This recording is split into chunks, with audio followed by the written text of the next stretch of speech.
बार की बात है।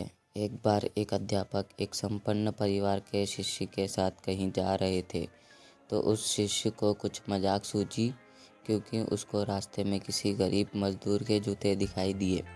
उसने अध्यापक से कहा, गुरुजी, अगर हम इन जूतों को छुपा दे तो कितना मज़ा आएगा। अब उसको तो मजाक सूझ रहा था, लेकिन गुरुजी ने कहा कि नहीं, गरीब इंसान के साथ इस तरह का मजाक करना ठीक नहीं है। उसने कहा, क्यों ना हम इन जूतों में कुछ सिक्के डाल दें और देखें कि इसका इस गरीब मजदूर पर क्या प्रभाव पड़ता है। उन्होंने ऐसा ही किया। जैसे ही मजदूर अपना काम करके लौटा और उसने एक पाँव अपने जूते में डाला तो उसको कुछ कठोर सा महसूस हुआ। उसने अंदर हाथ डाला तो उसको कुछ सिक्के दिखाई दिए। वहाँ थोड़ा आश्चर्य में पड़ गया। आसपास किसी को देखा तो कोई भी दिखाई नहीं दिया। वापस उसने दूसरा पैर अपने जूते में डाला और वापस उसको उसमें कुछ सिक्के दिखाई दिए।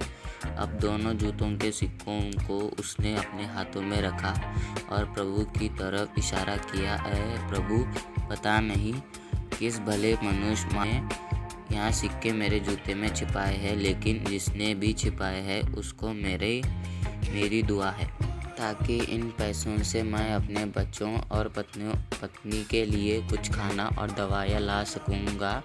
और इतना बोलकर वहाँ चला गया। इस बात को शिष्य और अध्यापक दोनों सुन रहे थे। अब अध्यापक ने शिष्य से पूछा कि अब तुम मुझे बताओ कि तुम्हें कैसा महसूस हुआ, तुम्हारी पहली वाली मजाक या मेरा यह तरीका। तो उसने कहा कि गुरुजी, मैं आपसे क्षमा चाहता हूँ। अब मुझे समझ आ गया कि सच्ची खुशी किस चीज़ में है।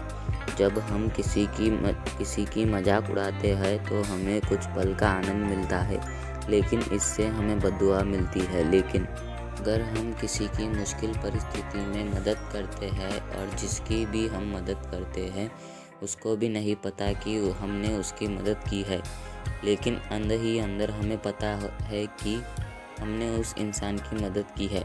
यही सच्ची खुशी है। जब हम दूसरों को खुशी देते हैं तो हमें सच्ची खुशी मिलती है।